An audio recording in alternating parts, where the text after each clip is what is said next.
Parents and abuelos first came to work the fields. Lowriding culture in the Central Valley formed in a different environment than lowriding in more urban centers like Los Angeles. The majority of lowriders from Bakersfield to Stockton, from an early age, worked as farm laborers to help support their family and pay for their own school clothes. That's always something that comes up, right? Even my dad. While I was working in the fields, we had to buy our school clothes, right? Every year, that's how you do that. They never really had that kind of fun, but now they're experiencing what it was like to be like an American and have fun. Right? It's powerful that it was fun. Central Valley Chicano teenagers and 20-something youth experiencing fun and belonging through lowriding. Car owners, Mexicans, Americans, Mexican-Americans, Chicanos, cruising the open roads where once that's anybody's school clothes, you're working the fields. Same stories. Many Chicanos grew up in farm labor camps or unincorporated colonias, right? Parkside, Sunsets, Highway City, right? My family was from Parkside and Sunsets. Not everyone, of course, right? Some people live in the city. Living in dirt tents with dirt floors, having to rise at 4 a.m., picking grapes, oranges, chiles, peaches, cotton, and a host of other produce. Sprayed and saturated with poisonous chemicals by crop-dusting planes, working under the watchful eye of the farmer. Most Valley Chicanos grew hardened by the sun, the earth, chemicals, and a harsh work schedule. Toiling alongside their parents, brothers and sisters, while neighbors and schoolmates, they received an early education in Valley stratified society.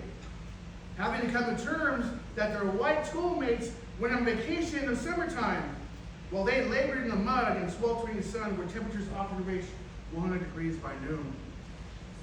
Defined as skilled laborers for generations, lowriding meant a breaking down of mental and physical boundaries of a near caste system and claiming a freedom not experienced growing up brown and poor in a conservative culture much akin to the South. Around Fresno, small towns like Pioneer, Dinuba, Tranquility, Porterville, Salma, and Sanger, to name only a few, gave rise to lowrider clubs in the mid-1970s. Young Mexican Americans awakened to new identities as Chicanos, lived in country towns ruled by wealthy planters. Planters were the rulers, and Mexicans were the workers and the rules, in a society transplanted from the Old South. Lowriding in the Central Valley, therefore, must be seen in light of an emerging Chicano identity that challenged the reactionary conservatism that controlled all aspects of society. This essay explores the advent of lowriding culture in the Fresno region, centering on the city of Fresno, but encompassing the many small towns around the Central Valley that act like so many spokes around the hub. Fresno, or the Central Valley, may not be the first locations that come to mind when thinking of lowriding culture and history. Certainly Los Angeles, the city where lowriding was born. Now, of course, San Jose says they were the first, and LA says they were the first. I think LA was the first, but if you're from San Jose, please.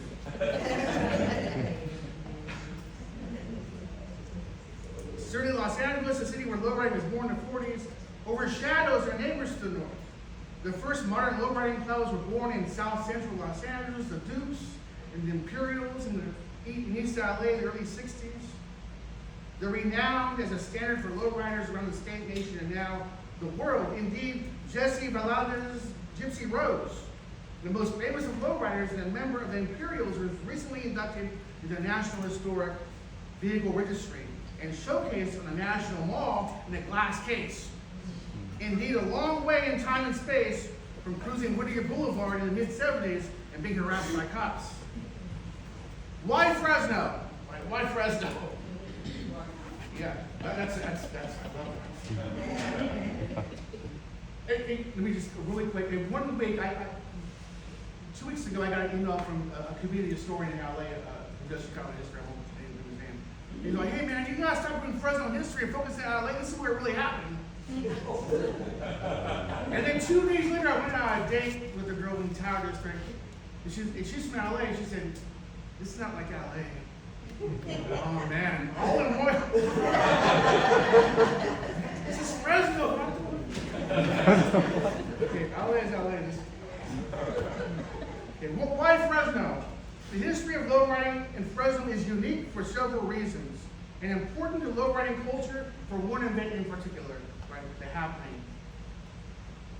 Indeed, it is my contention that Fresno in the 70s played an essential role in the evolution of a statewide, even national, lowrider culture.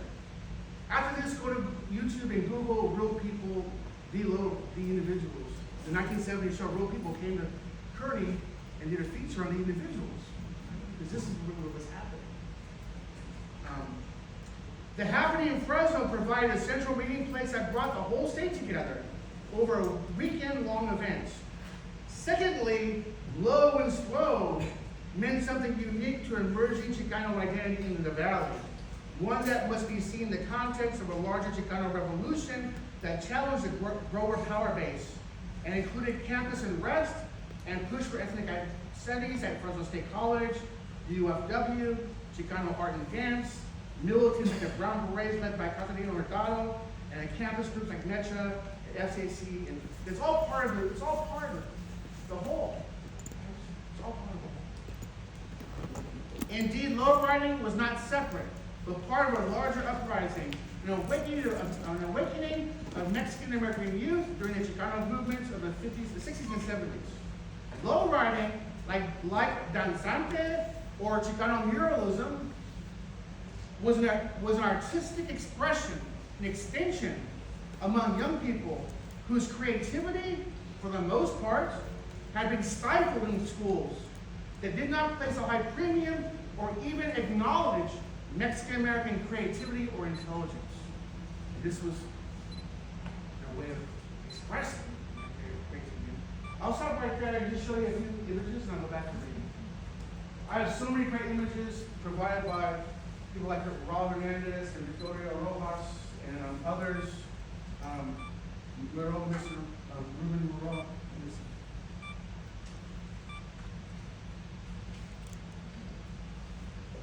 Oh, there we go. That is kind of useful. Play a little music while we look at the all right. It's a come on. Individuals. Fresno featured one of the first lowrider magazine covers. And throughout several of the first issues, Fresno was featured prominently throughout the lowrider magazine. Overtaking friends, Fresno Fairgrounds, Fresno Park.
Mustang and then operating in Prairie Park on the second day.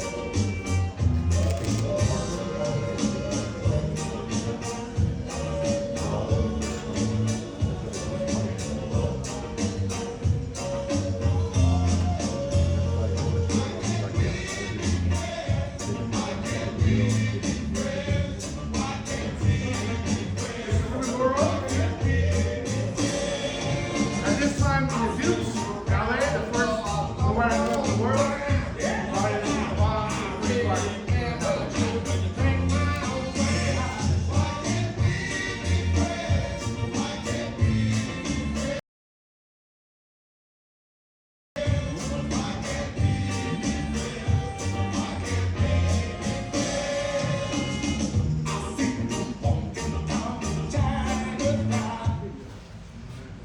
In my top. Oh, we have a few more paragraphs up. Okay. Let's see. The third reason why Fresno, and this is my, if I did anything wrong here, please don't say, hey man, that's not right, this is the way it was. I'm open to that because these are based on a couple dozen interviews I've done, and I want to get it right. Thirdly, the geography of Fresno and the Mexican farm worker colonias that are originally, right, like Parkside, Sunset, Highway City, Pinedale, were built to house Mexican farm laborers at first, right? They were at the periphery. They created an environment ripe for cruising, relatively free from the menace of warring bodies, as witnessed in other cities in California. Fourthly, not only did lowriders break out traditionally confined spaces that separated Anglo-Saxon American society from field workers, but they traveled along avenues and within spaces once owned by elite planters. Kearney Park, Brody Park, right? In fact, my family came from Chihuahua during the Mexican Revolution. We're in El Paso, and there, my great-grandfather and grandmother, my great-grandfather was recruited by Kearney's men looking for laborers. And my family came because they were the ranch in Kearney. They traveled along avenues and within spaces once owned by elite planters, the class who has ruled the valley in many ways since the 19th century. And lastly, Fresno lowriding history is unique because this is amazing. And LA might tell me something different, and I'm hopefully, I contacted professors in LA and asked, by 1980, how many all-female lowriding clubs were in LA? And they say, well, there's one, the Ladybugs. There were a lot of other individual female riders, but actual clubs, right? In Fresno, by 1980, there were 4 all-female clubs. Why? I think why? I think there's reasons for this, right? Because by 1980, 4 all-female lowriding clubs formed.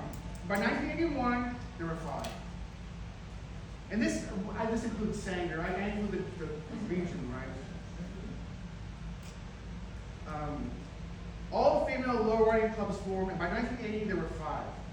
5 all-female clubs, mostly Chicanos, who owned their own cars, and many, like Vivian Lopez of Ladies Ecstasy, also worked on their own lowriders. A girl who drove a tractor at 7 years old. That's the valley, right? This is the valley where little girls are in the fields working as hard as little boys, driving a tractor at 7 years old. Of course she's gonna work on her own lowrider, right? A girl who drove a tractor at 7 years old grew up to work on her own lowrider. Orderly. Indeed, by 1980, the Fresno region boasted more all-female lowrider clubs than any other city in California, including Los Angeles, the birth of lowriding culture. Please skip ahead a little bit. Well, lowriding culture began in Los Angeles in the 1940s, and 20 years later spawned the Dukes in 1962. It wasn't until the mid-70s that lowriding car clubs would form in Fresno. To be sure, hot rods and professional racing had roots in Fresno before the advent of lowrider culture. But it wasn't until 1974 that the first lowrider club formed in Fresno. Raul Hernandez recalls, car clubs started in Fresno in 1974. We were the first ones to start a club. Then other clubs started to form, like Valley Superiors, then Brown Persuasion in 1975. Then you had around 5 or 6 clubs here in Fresno. Aesthetics, Chicanismo, and cruising. 3 major elements that went into the creation of early lowrider culture. From the start, lowriding possessed unique aesthetics, whether in Los Angeles, San Jose, or Fresno. Low and slow. Now I think, why low and slow? Why not fast and loud? Like the white kids are doing, right? That seems like really fun. But Chicanos are like this. Go slow, man. Go slow. Right? It's a very unique thing. It's low and slow. I think it meant something here in the valley that was unique.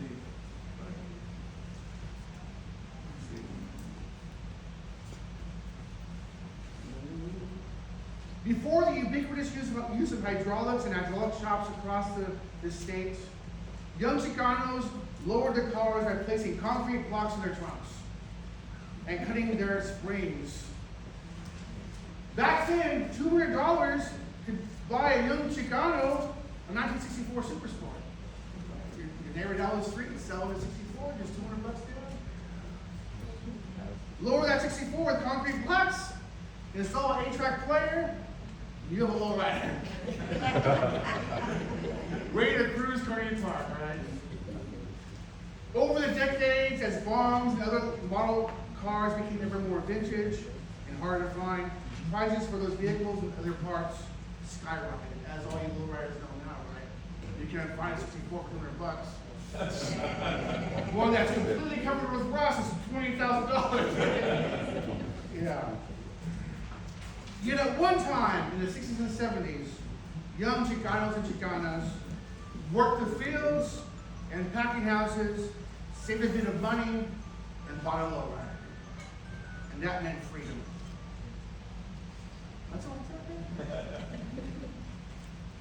In 1974, and if I got dates wrong, please tell me, right? I'm still working these things out. In 1974, Sonny Madrid, one of the main founders of Lowrider magazine, and he was a young, in the 60s, he was a young Chicano activist in a black beret, militant in San Jose. You can see the early versions of Lowrider magazine, there's always articles that are militant articles in those magazines. Or about unity, bringing the North and South together in unity. He traveled to Fresno from San Jose, scouting out a location to hold a statewide lowrider show. According to Raul Hernandez, the first president of the Fresno-based individuals, Sonny's idea was to bring together and unite the South and North in a mutual central zone. Hernandez recounts, Sonny was the one responsible. He was the one who united everyone in the valley. Sonny said, you know what, Raul? There's clubs in LA, there's clubs in San Jose, and Central California is a main place to have a car show. A lowrider happened. By 1979, the Fresno Car Show and Happening drew up to 10,000 attendees. Larger than the national lowrider show at San Jose Stadium in Fresno. I'll show some more slides. Oh, yeah? Most of these next ones were contributed by Victorio Rojas. Where's Victorio? Thank you, sir.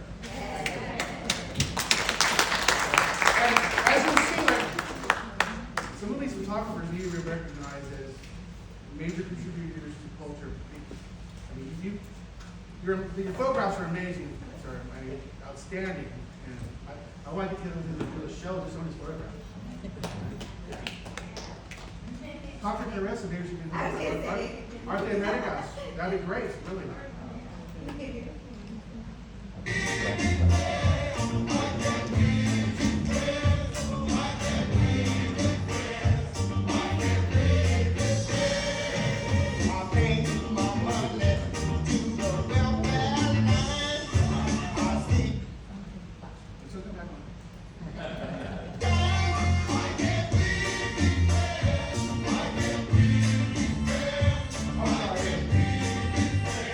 Like Victorio, right there, right? Those are your sisters.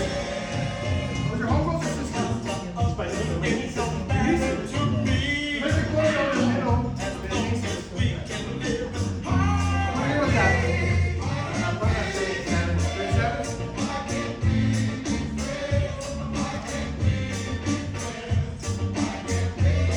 Is that yours? Be the president.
Kids having fun. Having a great time.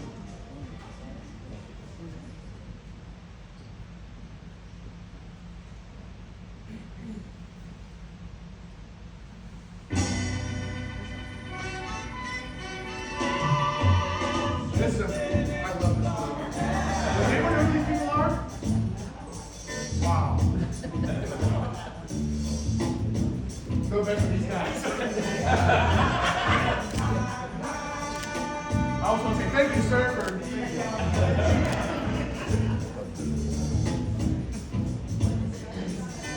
Pretty part. This is like a museum photo, right? You really captured the essence of. Wow. Take my mind beyond the trees.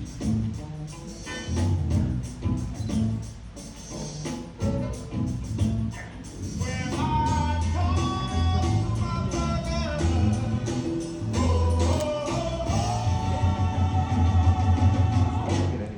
who never said their name.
Thank you, Victorio. You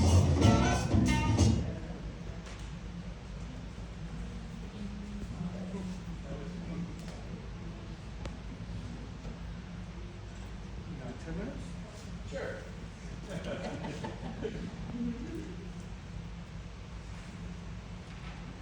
Why don't we pull paragraphs out? Paragraphs and I'll show you some of it.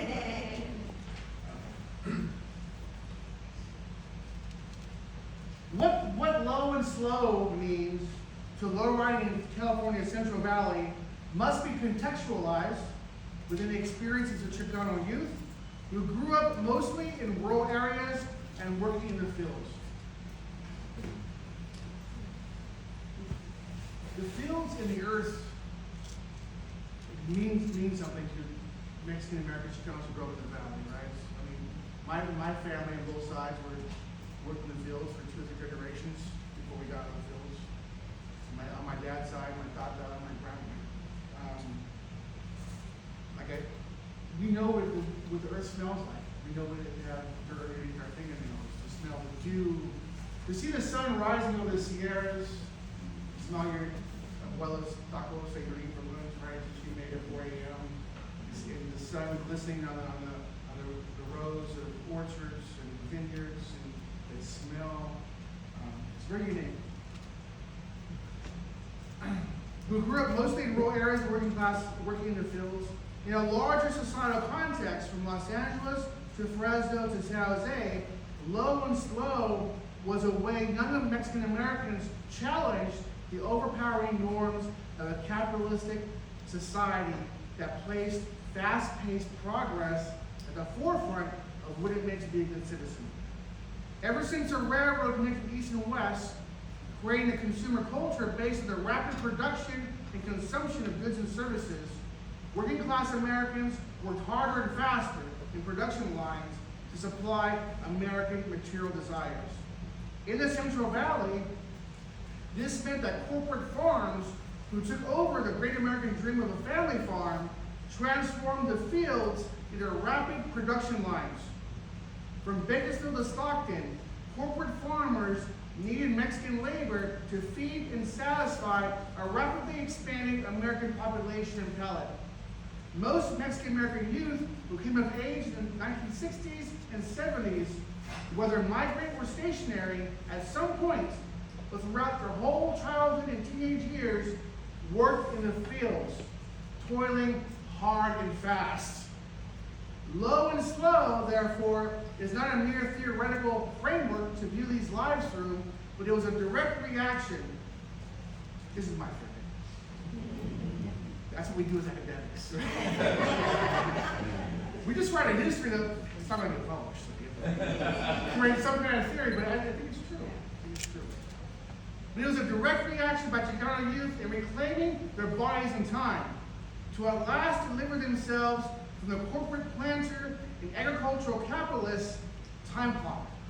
In this light, low riding in the Central Valley must be seen within the larger political context of the Chicano movement of the time. Louis Figueroa, who was born and raised in Modesto, but would come down to the happenings, right? So I interviewed people from all over the state who said, man, Fresno was a place to be with the happenings. So he would come. For Louis, the memories of working in the fields with his family are bittersweet. The harsh work taught Louis lessons of camaraderie and family while conditioning him to work hard and fast. Louis remembers, I started early with my dad and uncles. They were all from Mexico. Their work was in the fields, so we worked in the fields. We worked out there in the farmlands, anything from apricots to peaches to tomatoes. I started at 11 years of age. I look forward to it.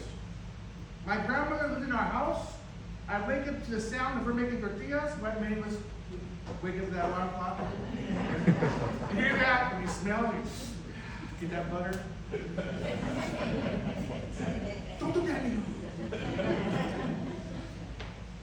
So I look forward to it. My grandmother would live in our house. I wake up to the sound of her making tortillas in the early hours of the morning. Big old sack of tortillas. And she'd make a smaller one for me. And I grab a stick of butter and rub it on there and roll it up. And we all head out. They taught me how to work. They'd hustle.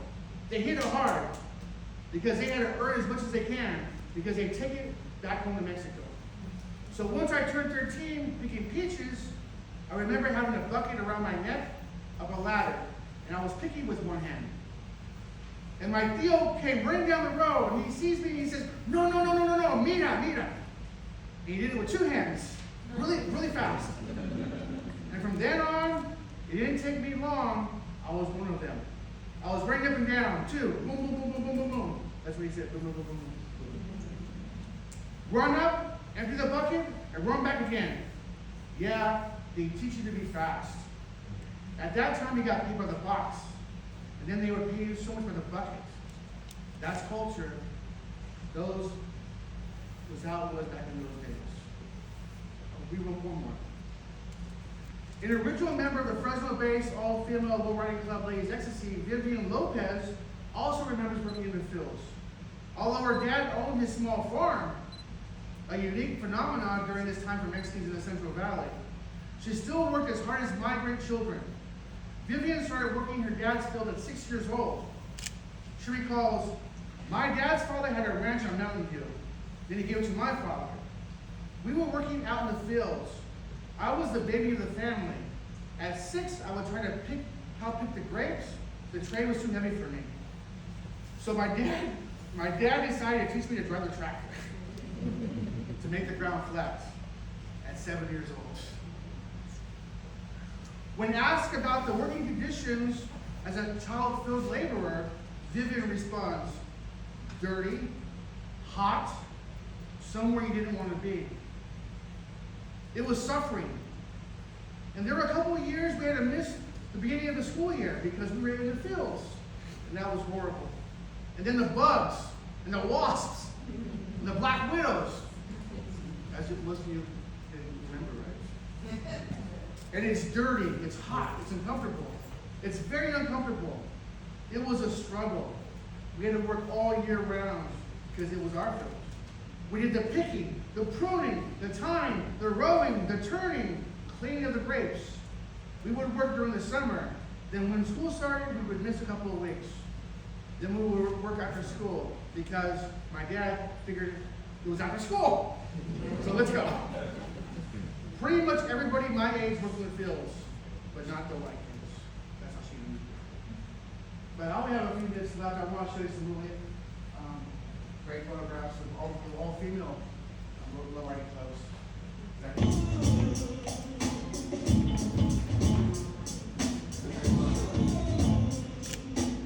This is provided by Carlos Gonzalez.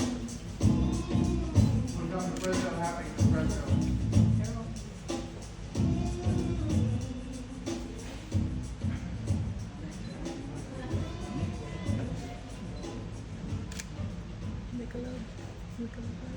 I get it at 14. That's all I did there. I'm getting vaccinated with Prevnar 20. Ladies Ecstasy. Pfizer vaccine. This is Vivian Lopez at the bottom right here. Sometimes. I'm asking about Prevnar 20 because there's a chance pneumococcal pneumonia could put me in the hospital. If you're Oh, sorry about that. It's YouTube. I don't want to pay for the professional service. This is from Sentimientos, which is the magazine in Fresno. What year? Late 70s, early 80s. Yeah. Gloria,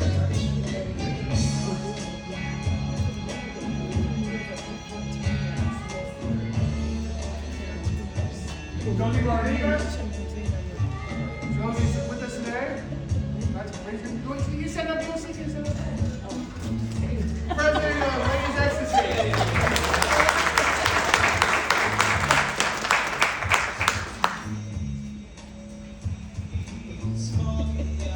Josie and Yella Rodriguez, two Fresno Primas, like many Temple Valley Rojas who frequent running parks, spend all day until the afternoon. They like to check out the nice rides that cruise through the lane. But I realized that many girls were driving nice cars, they decided that guys shouldn't be the only one that had a car club. So there was a new car club was conceived in 1979. The Fresno Chicanos thought that guys should be the only ones that had a car club. To us, they represent the great joy in our cause as lowriders. Nice cars. We're always being put down. We're always being around such things as hydraulics and have those small tires. They also work for the bigger life and those things. That's great. And Vivian still has her jacket. Vivian Lopez still has her jacket. She's very proud of it. There's Vivian Lopez. There's Paula and the silver she won.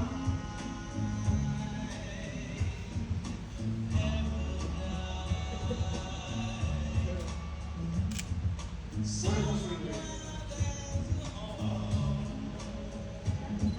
sweet lady.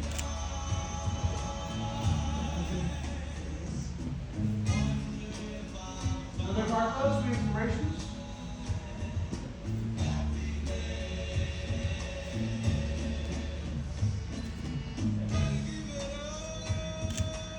The public does not understand lowriders is always putting them down.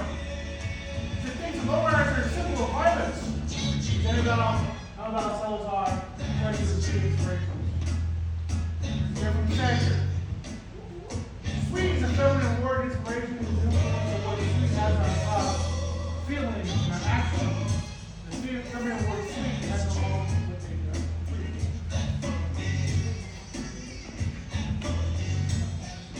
So the sweet inspirations, gal,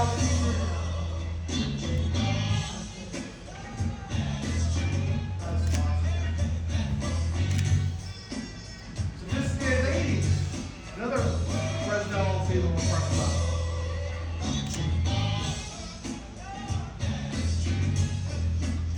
The name represents maturity and respect. Pleasure and caring to the hobby. That's awesome. So this is ladies.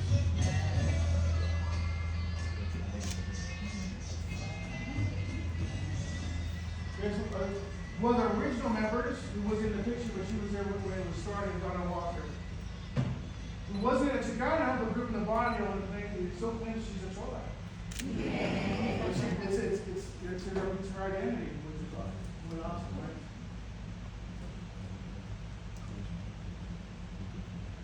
right? That was her ride. Nice. Donna Walker. Very nice lady.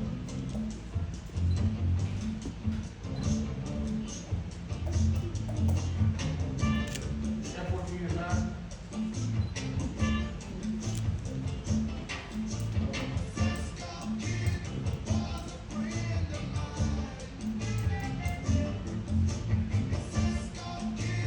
Sweet Destinations, another all female Fresno lowriding club.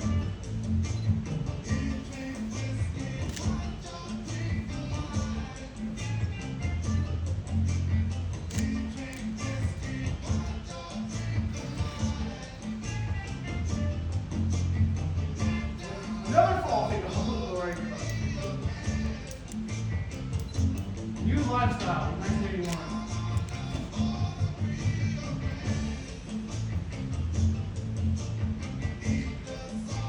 So empowering for young Chicanos, right? In the 70s to older lowriders. Cruise and be proud of their ride and stick to their identity. That's why I really feel that it's part of the movement, it's part of the movement, right? The main idea of the state, where it was going down.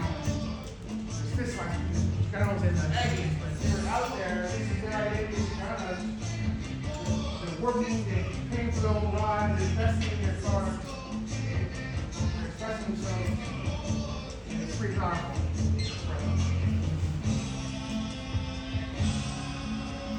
This is Bertha Causation, who claims to be the first female lowrider in San Jose. Awesome woman. She came down to the happenings in Fresno in the 70s. She called her Pink Panther.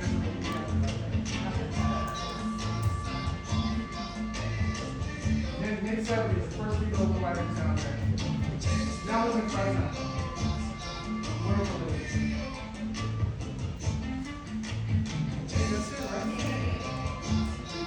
That's it, folks.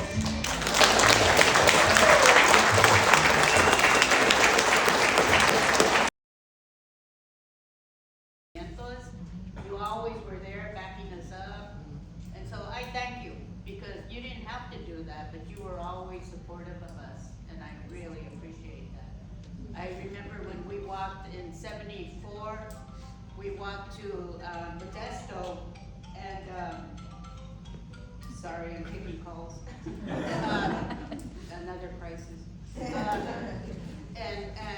I remember the mariachis getting off an old Carucita and walking with us and playing as Cesar and the rest of us walk. I don't remember if you remember that, we were in Highway City taking off, and all the lowriders were marching behind us. Well, not marching, but praying behind us. But it was a beautiful experience, and I thank all the lowriders that have always supported the movimiento.